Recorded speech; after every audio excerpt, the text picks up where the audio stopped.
38e et dernière journée de championnat. L'OM et ses supporters se déplacent aujourd'hui à Bordeaux. Dans ce quart, ils sont 37 membres des Ultras à se rendre en Gironde pour ce match de clôture. L'enjeu est important pour les joueurs de Philippe Troussier. Une victoire au stade Chaban-Delmas est nécessaire pour espérer une qualification directe en Coupe de l'UEFA. Pour tous les passionnés du maillot blanc, cette saison 2004-2005 n'en demeure pas moins décevante. L'OM n'a pas atteint l'objectif fixé, la Ligue des Champions. Sur la route de Bordeaux, retour sur un parcours chaotique qui avait pourtant bien commencé. C'est vrai que le début de saison, a priori, était bon statistiquement, puisqu'on débute par 2 victoires à domicile, match nul à Nice. Mais je me souviens également des propos de José Anigo qui disait que le Vélodrome devait devenir une forteresse imprenable. Et dès la 4e journée, l'OM s'inclinait 3-1 contre Metz. Ce que je retiens également, c'est que le transfert de Drogba, c'était en quelque sorte un secret de polichinelle. Ils nous ont fait le même coup que Laurent Blanc il y a quelques saisons en arrière, où on a bien attendu la fin de la campagne d'abonnement pour annoncer son transfert, alors que c'était dans l'air du temps. Sans Drogba, mais avec Déu, Costa, Pedretti, Lizarazu, Louindoula, Bamogo et Cherou, l'OM débute la saison en recevant 2 fois à domicile. Face aux Girondins de Bordeaux, le score reste nul et vierge jusqu'à la 94e minute, lorsque Laurent Batles décoche une frappe imparable.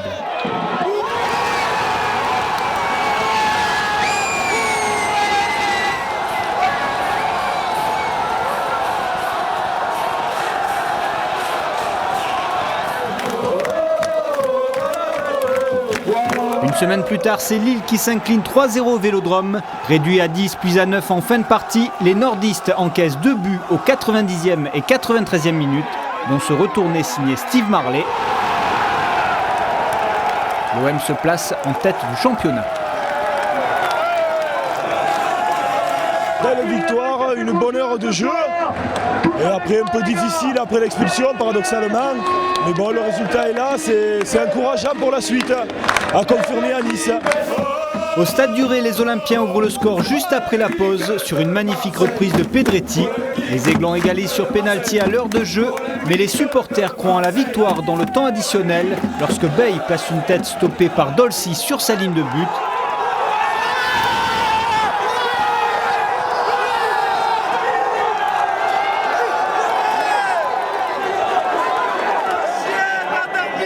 Score final, 1 but partout. Je pense que c'est un bon point, mais bon, un goût amer quand même. On ne sait pas si le ballon est rentré, mais bon, le juge de touche valide le but. Monsieur Bray revient dessus, bon, c'est litigieux. Bon, dans l'ensemble, ça va. Un manque de percussion devant quand même. Louindoula a encore un peu de mal, mais en espérant que ça va venir. Et puis derrière, toujours assez costaud, Mdanis très costaud.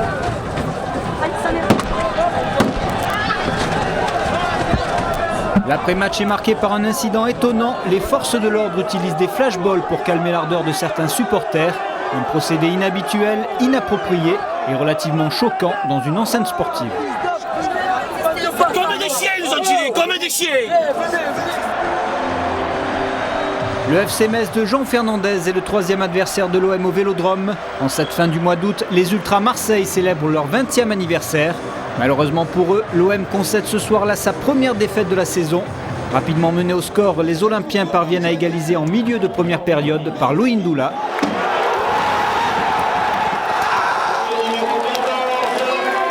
Dominatrice par la suite, l'équipe de José Anigo s'incline en fin de match sur 2 contre Assassin.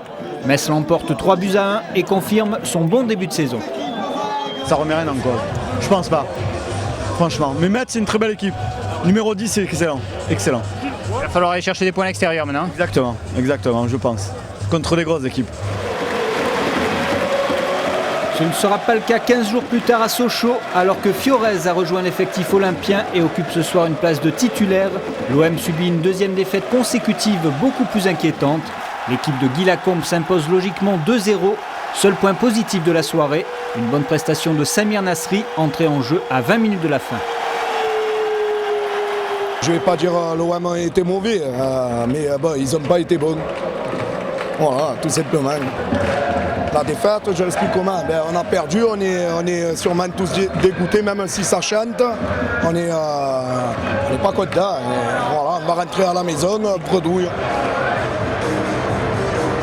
Suite à ces 2 défaites, l'OM chute à la 10e place du classement. En recevant le leader toulousain, les Olympiens ont l'occasion de rassurer leurs supporters. Du côté des virages, les Ultras affichent clairement leur mécontentement. Les reproches sont adressés à tous les niveaux, de l'actionnaire principal du club aux joueurs. La prestation de l'OM contre Toulouse n'apaise pas les rancœurs. Malmenés durant 90 minutes, Barthez et ses coéquipiers obtiennent une victoire inespérée, 1-0. But signé Louis Ndoula à la 34e minute. Malgré les 3 points, les joueurs regagnent les vestiaires sous les sifflets.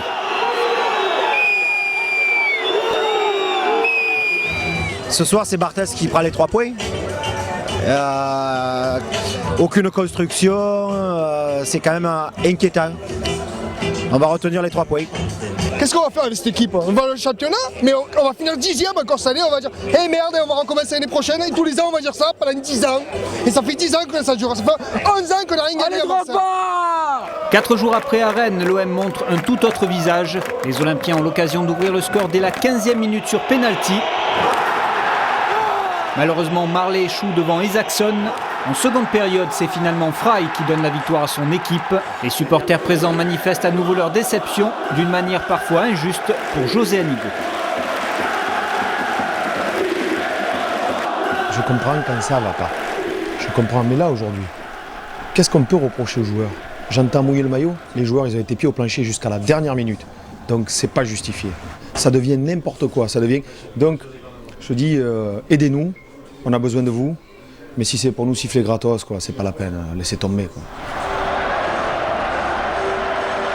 À l'occasion de la venue de Bastia, le spectacle d'avant-match est consacré à la lutte contre la mucoviscidose. Un tifo accompagné ici et là de phrases contestataires à l'encontre des dirigeants olympiens. Sur la pelouse, l'OM à force de persévérance inscrit le but de la victoire à la 78e minute.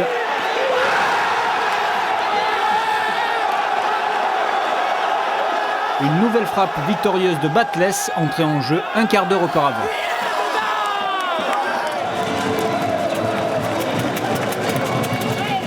La première confrontation Istres-OM a lieu début octobre à Nîmes. Ambiance fraternelle du côté des tribunes. Sur la pelouse, les Olympiens semblent déterminés dès le coup d'envoi. Ils ouvrent le score à la 16e minute sur cette tête de Bamogo. Sylvain Ndiaye double la mise en tout début de seconde période. L'OM gère alors son avance jusqu'à la fin pour le plus grand plaisir de ses nombreux supporters présents aux Costières. C'est la première victoire olympienne de la saison à l'extérieur. Ils ont quand même fait un bon match. Depuis Rennes, on voit qu'il y a du mieux quand même. Et c'est sur la bonne voie, j'espère. Istres, peut-être pas à la hauteur ce soir de l'événement. Ouais, voilà, Istres, c'est quand même une petite équipe. Je pense qu'on verra... On verra la valeur de notre équipe avec les 3 matchs qui suivent, là, Saint-Etienne, Lens, Paris. Et si on prend des points dans ces 3 matchs, je pense qu'on sera dans les premiers cette année.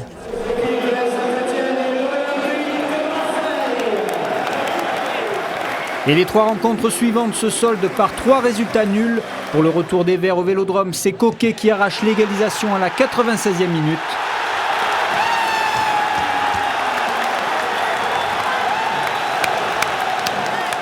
À Lens, avec sa tenue noire et jaune, l'équipe olympienne partage les points au terme d'un match très pauvre en occasion de but.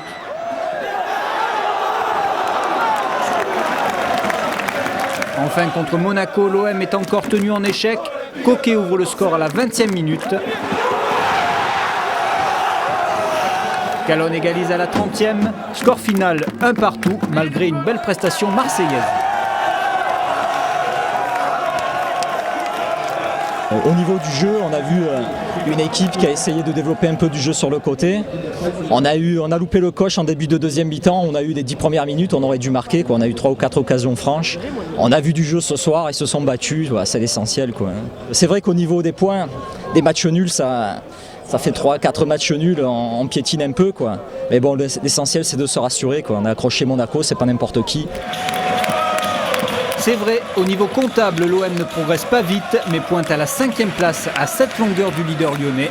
En se déplaçant au Parc des Princes début novembre, les Marseillais espèrent bien voir leur équipe mettre un terme à une trop longue série de défaites face au grand rival parisien. Non seulement l'OM s'incline une 7e fois consécutive, alors qu'il jouait à 11 contre 10.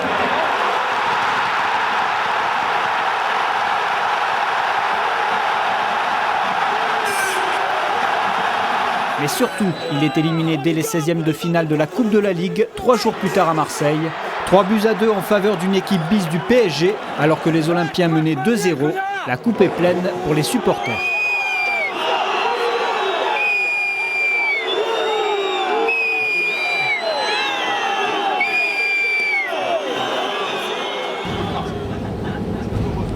C'est vrai que 2 défaites contre Paris, c'est catastrophique, quoi. C'est vrai que ça fait pas mal de temps qu'on perd contre eux et pour nous on tombe la figure parce qu'on se rappelle qu'il y a quelques années où ils venaient chez nous et c'est eux qui avaient peur. Maintenant c'est eux qui viennent chez nous et c'est nous qui avons peur, donc maintenant faire d'être Marseillais contre Paris, je sais plus si c'est la phrase qu'il faut dire, quoi. Alors là, ça avait entraîné la grève des supporters. Tu te souviens de ces 4 matchs, tu vois, sans encouragement, sans déplacement non plus. Et ouais, mais bon, c'est vrai que c'est dur pour un supporter de pas chanter, de pas pousser son club. Mais bon, il faut qu'eux aussi se mettent à notre place, que nous on vient au stade pour voir jouer l'équipe pour qui on vibre. Et voilà, donc on a fait 4 matchs sans chanter, sans ambiance, sans rien faire. Donc c'est vrai qu'ils méritent, ils ont mérité cette grève, quoi.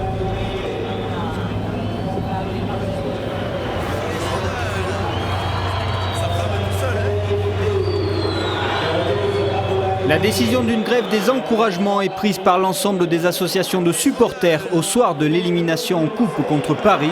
Une grève concernant les 4 prochaines rencontres de championnat, celles de Strasbourg et Nantes au Vélodrome et les déplacements à Ajaccio, puis à Caen. Après s'être réunis un peu avec tous les groupes, on avait décidé cette opération tribune vide, opération commune. On compte surtout sur le bon sens des gens de montrer un peu le ras-le-bol. On a déjà testé des opérations par le passé, plus ou moins productives. Là aujourd'hui, dire que tout le monde en a plein le cul, c'est un euphémisme. Donc je pense que cette opération mérite d'avoir un tel impact. J'espère surtout que les gens vont suivre. Donc c'est vrai, il y a quelques mécontentements, mais souvent ils viennent nous parler, leur dire leur opinion, mais ils se rangent, ils se solidarisent un peu de notre action.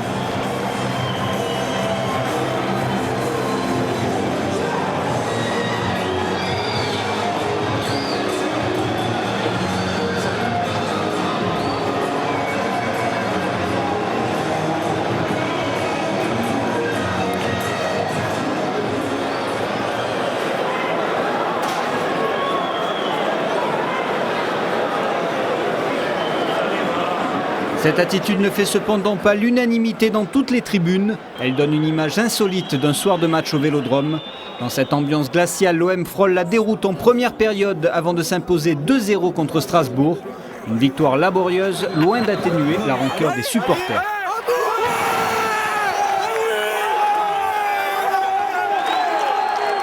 Nous, on sera toujours derrière cette équipe, mais le problème, c'est eux, est-ce qu'ils vont changer, eux? Est-ce qu'ils vont rester là, ils vont dire ouais, on a gagné, mais bon, sur quelle manière on a gagné? Il n'y a pas d'attaque, cette attaque elle va pas. Notre 9e recrue c'était Mido, et Mido il est où maintenant? La Coupe de la Ligue contre Paris, on a perdu à la maison, et ça fait mal après d'avoir perdu chez eux à 10 contre 11, et je crois que ça on va avoir du mal à s'en remettre, et peut-être eux aussi. C'est pas à cause de l'entraîneur, c'est à cause des joueurs, c'est les joueurs qui sont sur le terrain, c'est pas l'entraîneur. Sans ses fidèles, les Olympiens sont logiquement battus à Ajaccio 2-0. José Anigo décide alors de démissionner de son poste d'entraîneur. Albert Aymon assure l'intérim la semaine suivante contre Nantes au Vélodrome. Dans les loges, le match est suivi attentivement par le futur coach olympien Philippe Troussier.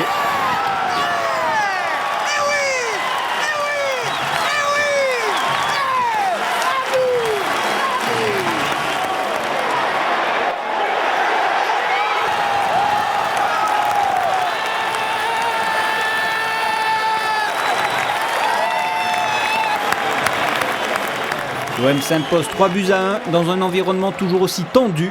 Le fameux choc psychologique lié au changement d'entraîneur semble se confirmer à Caen début décembre avec un succès difficile mais précieux, 3-2.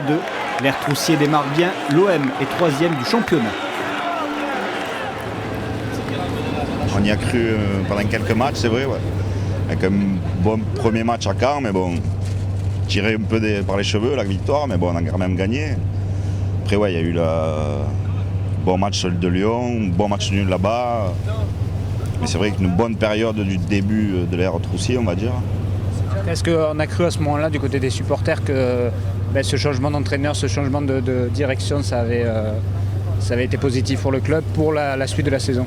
Ah ouais, on s'est même vu peut-être accrocher Lyon à un moment. On n'était pas loin, on était à 6 points, mais on est vite revenu à la réalité. Mais c'est vrai que ça nous a presque cru qu'on allait être bien, mais ça n'a pas tenu longtemps. Pour le match de la réconciliation entre l'OM et ses supporters face à Auxerre, tous les esprits sont tournés vers Raymond Goethals. Le sorcier belge a rejoint Mario Zatelli et Jean Robin au panthéon des entraîneurs olympiens en cette année 2004. Allez, salut Raymond et à bientôt. En mémoire de monsieur Raymond Goethals qui nous a quittés à l'âge de 83 ans. L'hommage du Vélodrome est émouvant. Quant au résultat du match, 1-0 en faveur de la GIA, il ne restera pas dans les mémoires. L'ultime rendez-vous avant la trêve hivernale est en revanche porteur d'espoir.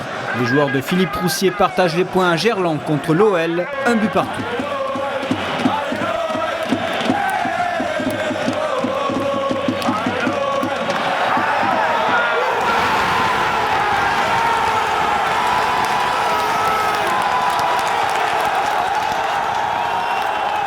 C'est quand même une belle performance parce qu'on ne s'attendait pas à un OM combatif comme aujourd'hui. Ouais, effectivement, combatif, bien joué dans l'ensemble. Défensivement, ça allait. Dommage qu'on prend un but bidon, quoi, parce que c'est vrai qu'on a bien joué, on a bien tenu le coup. Et les joueurs ont bien joué, surtout Predretti, qui a fait un bon match en milieu de terrain. Rivaliser avec le champion de France, on peut espérer pour la deuxième partie du championnat maintenant. Ah ben si on joue comme on vient de jouer, il y a des espérances, on peut avoir des espérances pour la suite du championnat.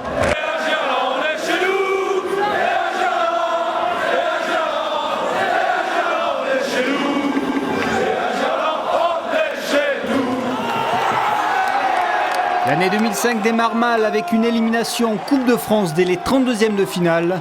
Angers, mal classé en L2, l'emporte 3-2 au Vélodrome et condamne l'OM à tout miser sur le championnat. En quête de rachat vis-à-vis de ses supporters, les Olympiens profitent 3 jours plus tard de leur périlleux déplacement à Lille. Après 22 minutes de jeu, ils mènent 2-0 sur la pelouse du second du championnat.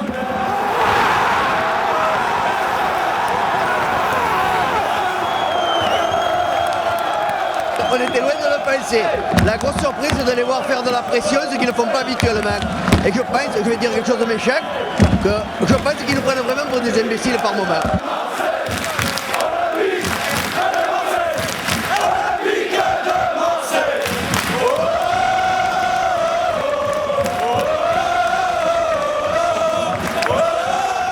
Très heureux qu'ils se battent comme on se bat dans les tribunes.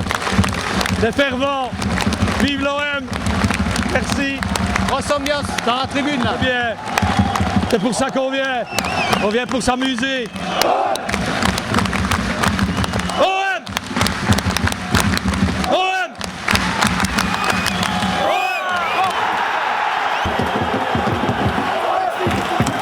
Le LOSC réduit le score en seconde période, mais l'OM empoche finalement les 3 points. Après le match nul contre Lyon et la victoire à Lille, la deuxième partie du championnat semble prometteuse. D'autant que les Olympiens confirment à domicile face à Nice.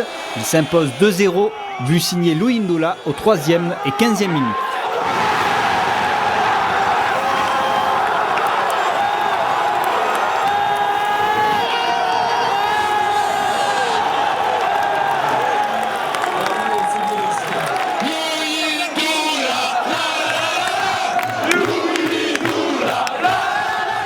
Si on fait des matchs comme ça, je pense qu'à l'extérieur comme à Lille ou à domicile comme contre Nice, je pense qu'ils peuvent faire quelque chose, recoller au peloton de tête.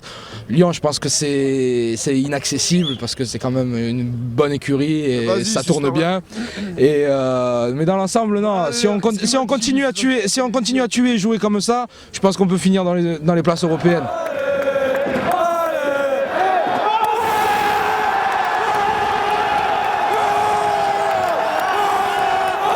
Le renouveau de l'OM et celui de Louis Ndoula se confirment à Metz avec un nouveau but de l'international, synonyme de victoire. Les supporters peuvent alors afficher leur fierté de voir leur équipe enchaîner les succès. Le FC Sochaux coupe malheureusement cet élan fin janvier en venant s'imposer 2-0 au Vélodrome. On n'a pas confirmé nos 3 victoires, mais bon, il ne fallait pas se faire d'illusions. Il manque 3-4 joueurs, dans cette équipe ça fait beaucoup. Bon, l'arbitre est pour quelque chose aussi par rapport au premier but. Mais bon, pour la saison, rien n'est perdu, c'est un match. Bon, il faudra rebondir à Toulouse en espérant que demain ils ne gagnent pas. S'ils ne gagnent pas, donc on les laisse à 3 points. Il faudra faire juste à Toulouse et espérer pour... De toute façon, le titre c'était une utopie, il ne faut pas rêver. Donc si on finit dans les 3 premiers, ça sera bien déjà. À Toulouse, Batles inscrit le plus beau but de la saison de Ligue 1 et permet à l'OM de reprendre sa marche en avant.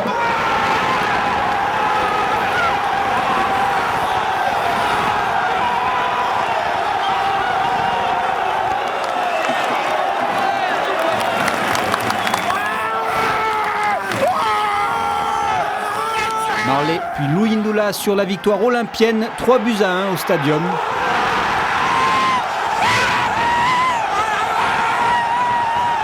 Même score la semaine suivante au Vélodrome face à Rennes avec encore un but spectaculaire de Laurent Batles.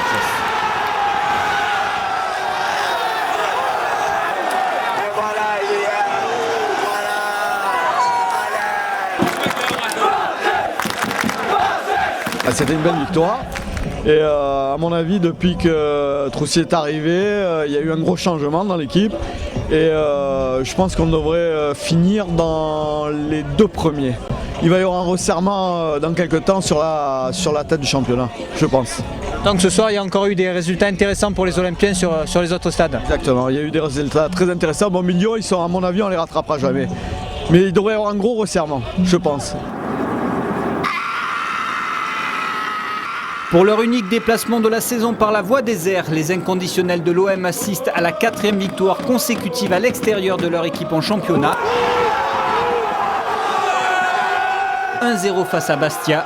Ce succès permet aux joueurs de Philippe Troussier de prendre la 2e place du classement à 6 points de Lyon. Perché dans ce coin de tribune de Furiani, ce contingent marseillais a assuré l'ambiance durant 90 minutes. Sur le terrain, seule une frappe victorieuse de Pedretti a éclairé la partie.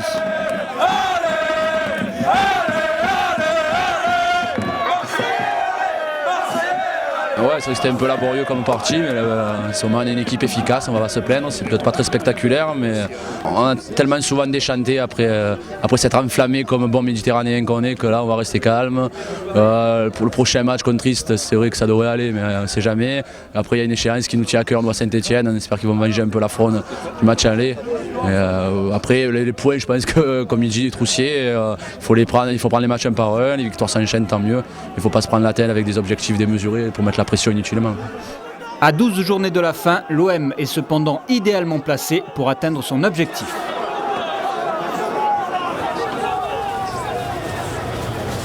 On pensait qu'après Saint-Etienne, il y allait avoir un petit sursaut et de match à match on attendait le sursaut et non, ça allait de pire en pire, de pire en pire. On avait une période, on était 2e, on était proche du leader et petit à petit on perdait place sur place, 3e, 4e. On se retrouve aujourd'hui à essayer, on n'est même plus maître de notre destin pour jouer une Coupe d'Europe directement. Après, explication pourquoi ils perdent, c'est même eux ils l'ont pas trouvé. Donc nous, pas trop d'explications pour savoir pourquoi. Mais bon, on voyait que de match à match, le jeu il s'est filoché et on avait de plus en plus de mal à reconnaître pour l'équipe qui avait gagné à Lille, à Metz, qui a fait cette bonne série. Toujours à l'attente de ce sursaut et perdre à domicile contre des promus, Caen, Ajaccio, c'était difficile. Alors on est tombé contre des clubs qui avaient peut-être plus envie que nous et on ne sait pas pourquoi ils n'avaient pas cette envie d'aller plus haut.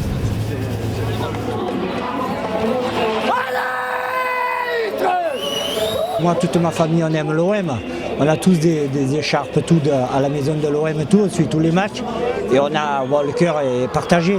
J'aime Istres, vraiment. Et j'aime l'OM aussi. Et je voudrais que ça soit vraiment une fête. Les supporters istréens ont des raisons d'y croire avant la 2e manche du derby provençal. Leur équipe est performante à l'extérieur et elle le prouve ce soir contre l'OM. Dans un Vélodrome déjà balayé par un vent froid, les hommes de Xavier Gravelaine ouvrent le score en début de seconde période. Batles est encore là pour remettre son équipe sur les bons rails quelques instants plus tard.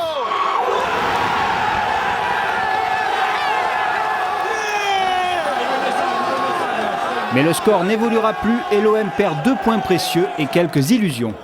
Et finalement, c'est une bonne chose. On s'était pris à rêver au titre. Maintenant, les rêves sont finis. Donc, finalement, c'est le côté positif de la soirée.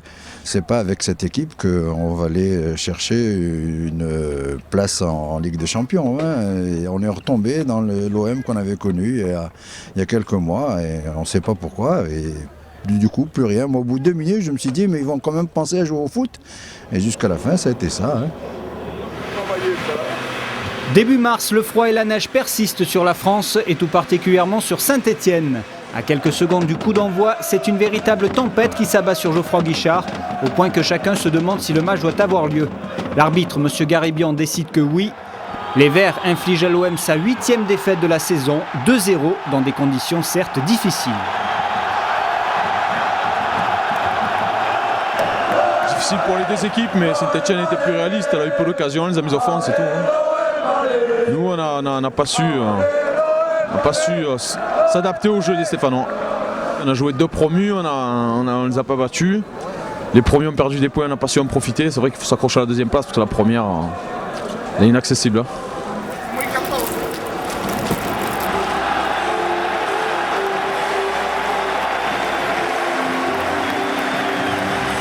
Après ces 2 contre-performances, l'OM doit absolument réagir face à Lens à domicile.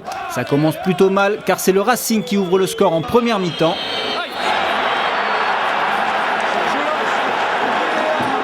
Marley égalise juste avant la pause. L'attaquant olympien récidive en seconde période et permet à l'OM d'engranger 3 points supplémentaires.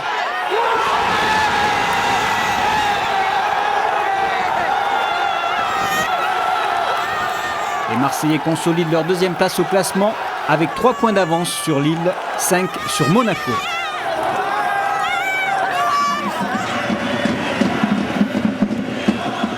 Les Monégasques sont d'ailleurs les prochains adversaires de Barthez et ses coéquipiers. Sous les arcades du stade Louis II, la colonie olympienne est comme toujours imposante et bruyante. Elle n'empêche pas les joueurs de Didier Deschamps de faire le break en 45 minutes. L'OM réduit le score à la 53e et manque de peu l'égalisation quelques instants plus tard. Finalement, Monaco l'emporte 2-1 et se rapproche à grands pas au classement.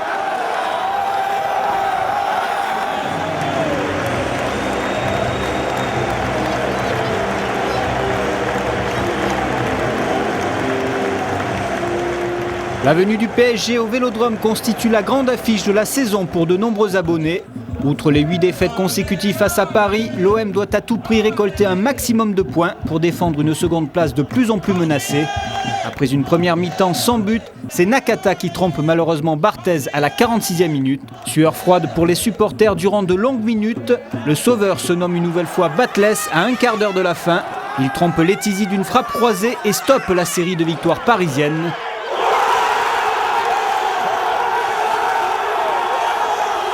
Un demi-échec pour tous les supporters et en particulier pour les South Winners qui fêtent ce soir-là leurs 18 ans d'existence. C'est la catastrophe. Ça a été très laborieux, dommage, mais on a arrêté l'hémorragie. Voilà, mais 2 points de perdus pour la course à l'Europe. Voilà, il faudra aller les récupérer à Strasbourg.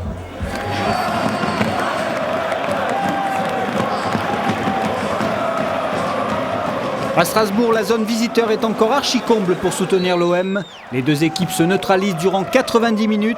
Alors que l'on joue le temps additionnel, Louis Ndoula est bousculé dans la surface de réparation alsacienne. L'arbitre laisse jouer. Sur la contre-attaque, le Racing obtient un ultime corner. Le ballon échoue dans les pieds de Niang qui pivote et trompe Barthez.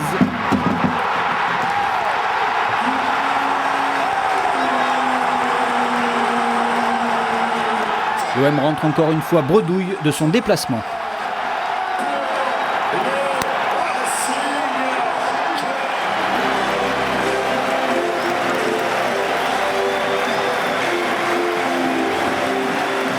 Perdre à l'extérieur n'est pas dramatique à condition de gagner à domicile. Une tâche de plus en plus difficile pour les joueurs marseillais ces dernières semaines. Les supporters pensent que la venue d'Ajaccio ne présente pas un réel obstacle lorsqu'on envisage de disputer la Ligue des Champions. Grossière erreur, les hommes de Roland Courbis réalisent une belle 2e partie de saison. Ils le prouvent encore ce soir en menant 2-0 après 53 minutes. Dépité, le Vélodrome espère un retournement de situation lorsque Bey réduit l'écart à l'heure de jeu. En vain, L'OM abandonne 3 nouveaux points précieux sur sa pelouse. La grogne s'intensifie du côté des tribunes.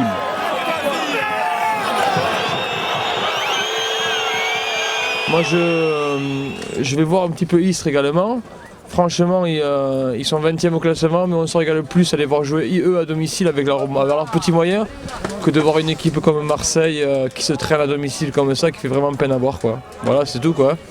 Quand on voit le stade qu'il y a, le public qu'il y a, où tous les gens sont prêts à les soutenir, c'est pas une équipe qui donne envie de soutenir. Hein. On voit le peu d'ambiance qu'il y avait ce soir, mais pour qu'on pousse une équipe, il faut qu'ils donnent envie qu'on les pousse.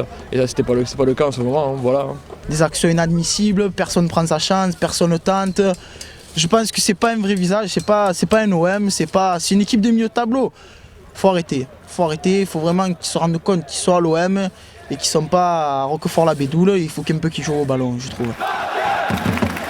Fabien Barthez joue à Nantes le dernier match de sa saison, condamné à 3 mois ferme plus 3 autres avec sursis à la suite d'un crachat sur un arbitre à Casablanca. Le portier marseillais est désormais suspendu de toute compétition. Sur la pelouse de la Beaujoire, les Canaries mènent 2-0 jusqu'à 20 minutes de la fin.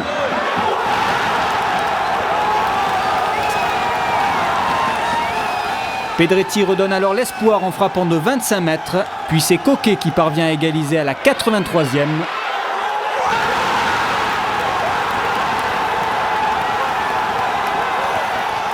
Score final 2 partout, un moindre mal pour les plus de 1000 supporters présents.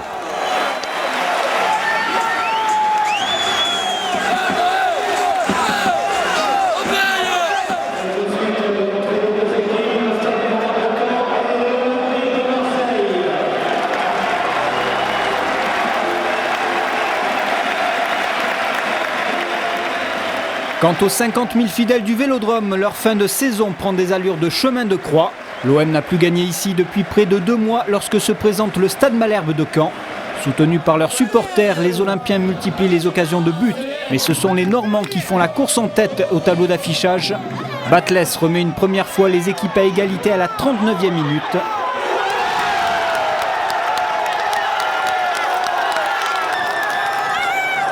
Caen reprend l'avantage avant la mi-temps. Puis c'est Louis Ndoula qui frappe victorieusement des 20 mètres à la 66e.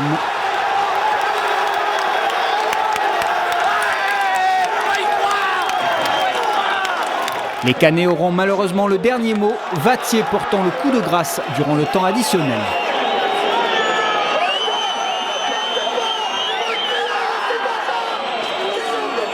On n'est pas capable de battre Caen, on n'est pas capable de battre Ajaccio, on ne les bat même pas, on perd et on parle de Coupe d'Europe. C'est un miracle qu'on ait été 4e jusqu'à maintenant. Il faut arrêter, on rêve là, on rêve, c'est n'importe quoi. Il dégoûte tout le monde, c'est n'importe quoi. Qu'il y ait des dirigeants, qu'il y ait un président, parce que je ne sais pas si c'est un président, on ne sait même pas s'il y a un patron, on ne sait pas ce qu'il y a dans ce club. C'est le bordel, il nous dégoûte tous. La lutte pour la 4e place s'annonce difficile à Auxerre avec ici encore une impressionnante chorale olympienne. Au vu de la première période, certains n'ont déjà aucun doute sur l'issue du match, les occasions étant rares de part et d'autre. Je pense qu'on va faire un match d'une 0-0 parce que les deux équipes, on ne joue pas. Ça joue pas. Auxerre, il joue à 2 à l'heure et nous, on joue à 1,8 à l'heure. Il n'y a qu'une petite satisfaction, c'est Teino, l'arrière gauche. On en a essayé 2000, on a mis lui ce soir.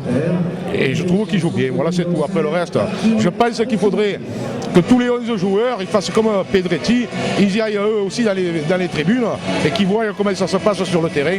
Parce que pour moi, c'est une catastrophe. 0-0, c'est effectivement le score final de cette rencontre. L'OM compte alors 2 points d'avance sur l'AGIA, mais aussi sur le Stade Rennais, concurrent le plus menaçant pour cette 4e place qualificative en UEFA. Le dernier visiteur de la saison au Vélodrome n'est autre que l'Olympique Lyonnais, sacré champion de France lors de la 35e journée. Une affiche qui aurait pu être une véritable finale du championnat si l'OM était resté sur sa lancée de janvier-février. Au lieu de ça, le moral des supporters est aujourd'hui bien bas, à l'image des Dodgers, dont c'est le 13e anniversaire ce soir. Les gens, ils sont dépités, ils sont dégoûtés, parce que si on finit dans les 5 premiers, bon, mais qu'on s'est battu toute l'année, c'est surtout sur la manière, quoi. Et cette équipe, elle a pas d'âme. Notre OM, il perd son âme de saison après saison. Où le public, on est toujours là, malgré les hauts et les bas. Le public, je pense qu'il n'a pas laissé baisser les bras. Sur nous, malgré tout ce qu'on veut nous mettre sur le dos, on n'a rien à nous reprocher. Ce dernier rendez-vous de la saison n'atténuera pas malheureusement l'amertume des habitués du Vélodrome. Lyon s'impose facilement 1-0. Les joueurs marseillais quittent la pelouse sous les sifflets. La qualification pour l'UEFA se jouera à Bordeaux en espérant que Rennes ne gagne pas à Paris.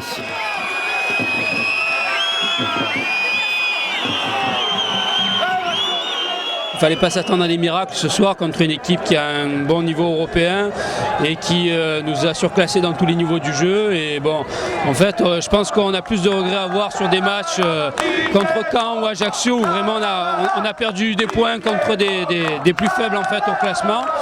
Et malheureusement, l'inconstance de l'équipe et puis peut-être une certaine démotivation sur la fin a fait que la réalité elle est là, de toute façon on est sur le terrain, c'est pas, on a beau pousser et faire ce qu'on peut, il y a un moment où ça bloque et puis malheureusement aujourd'hui je crois qu'on est réellement à notre place.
Après 7 heures de route, le bus des Ultras est le premier arrivé aux abords du stade Chaban-Delmas. Malgré leur impatience, les supporters olympiens ne sont autorisés à s'installer dans leur zone que 2 heures avant le coup d'envoi. Tous les groupes marseillais de nombreuses sections venues de l'ouest de la France sont une dernière fois représentés dans ce stade où l'OM n'a plus gagné depuis 28 ans. Une marque de fidélité incontestable et une chorale olympienne qui, à 2 exceptions près, aura imposé son répertoire dans tous les stades de Ligue 1.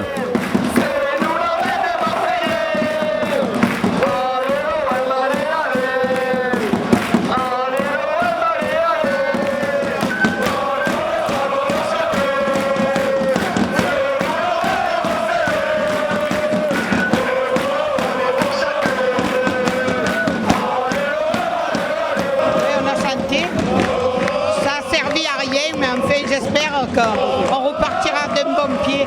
Mais on est tous venus là pour leur montrer qu'on était avec eux jusqu'au bout et que nous on y croyait jusqu'au bout. C'est dommage qu'eux n'y ont pas cru. Alors on leur donne rendez-vous à l'année prochaine et je dis allez l'OM.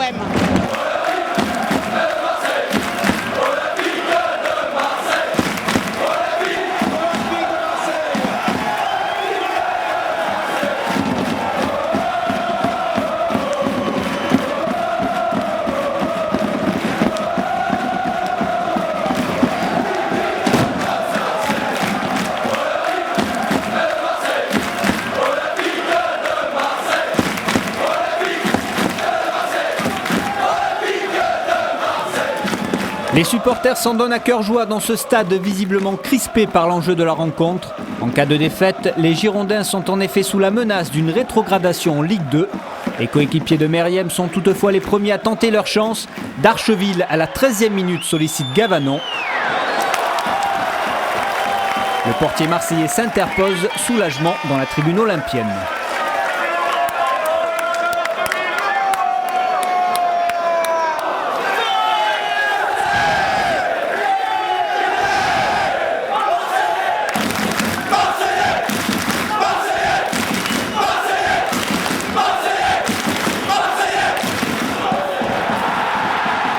À la 17e minute, l'Asland place une tête victorieuse qui réveille le public de Chaban-Delmas. Les Girondins mènent 1-0. L'équation se complique pour les joueurs de Philippe Troussier.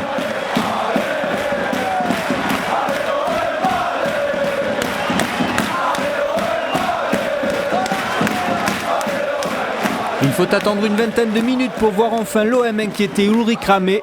Une première occasion qui est la bonne. Louis Ndoula intercepte le ballon à la suite d'une touche de Taiwo. Son tir tendu du gauche trompe le portier girondin. Un but partout après 22 minutes.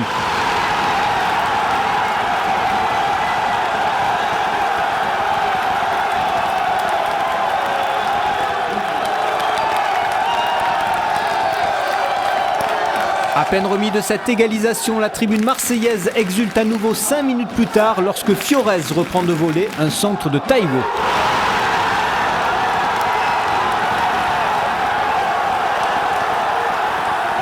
L'OM et ses supporters prennent un ascendant psychologique évident sur des Bordelais ébranlés par ces 2 coups de massue.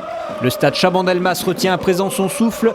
Quant à cette zone visiteur, elle peut redoubler de ferveur, Rennes étant toujours tenue en échec au Parc des Princes.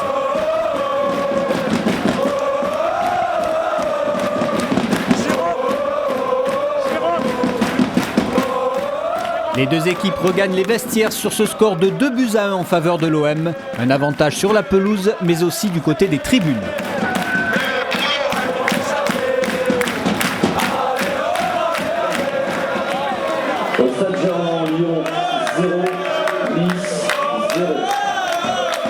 C'était pas mal, l'ambiance, faut qu'elle reste comme ça et si elle peut, faudrait qu'elle monte encore plus. Mais bon, il faut se dire que voilà, c'est Bordeaux, on mène. Les joueurs de Bordeaux vont tout faire pour se maintenir parce que les scores sont très serrés sur les autres matchs, donc on verra. Je pense que Bordeaux risque de jouer un contre, d'après moi. Jouer le contre. Et c'est à l'OM maintenant à ne pas se découvrir. Un match nul, ça serait déjà pas mal. La victoire, évidemment, encore mieux. Mais bon, on croise les doigts.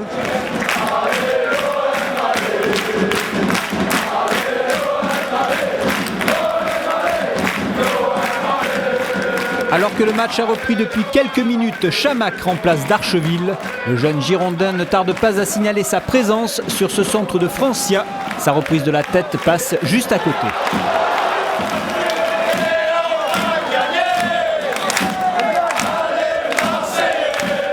Au même moment, au Parc des Princes, le PSG ouvre le score face au Stade Rennais. Très vite, la nouvelle se répand dans cette tribune, stimulant encore plus la chorale olympienne. Ce sentiment d'euphorie ne va durer qu'une dizaine de minutes. À l'heure de jeu, l'arbitre M. Poula accorde un pénalty bien généreux à Bordeaux pour une faute de Bey sur Chamac à l'intérieur de la surface. Au départ de l'action, l'attaquant bordelais semblait pourtant bien en position de hors-jeu. Meriem ne manque pas cette opportunité de remettre les deux équipes à égalité. L'OM n'est plus en UEFA.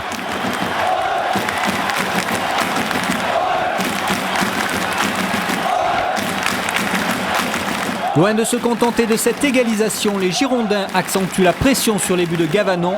L'OM semble à la peine face aux assauts répétés de Meriem, Chamac et Francia. Les entrées en jeu de ces deux derniers sont d'ailleurs déterminantes durant cette seconde mi-temps. À la 86e minute, le duo d'attaque ruine les espoirs marseillais. Chamac trouve en retrait Francia. 3-2 pour les Girondins.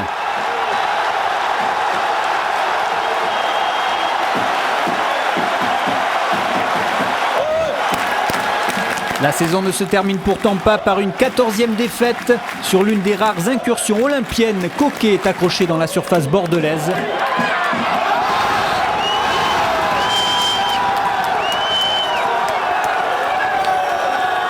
L'arbitre indique à nouveau le point de pénalty.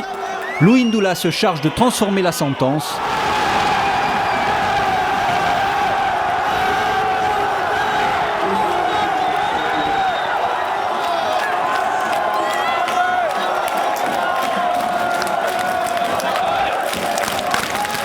L'OM arrache l'égalisation et se retrouve à égalité de points avec Rennes au classement. Malheureusement, ce sont les Bretons qui se qualifient en UEFA pour une meilleure différence de but. Ultime déception de cette saison 2004-2005.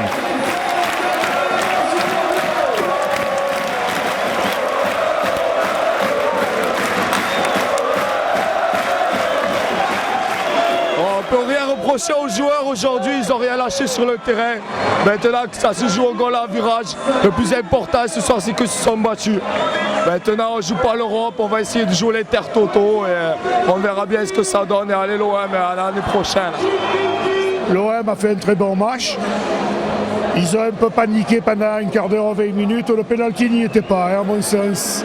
Mais enfin, bon, je ne suis pas déçu, je m'y attendais. Et puis, on n'est pas naïf, ils devaient suivre les résultats. Le PSG Rennes, comme l'OM a égalisé à 10 secondes de la fin, ils auraient fait le nécessaire pour que l'OM ne soit pas qualifié. Voilà ce que je voulais dire. Je m'excuse d'être un peu antillais comme ça, mais enfin, ça fait plaisir quand même d'être un supporter de l'Olympique de Marseille.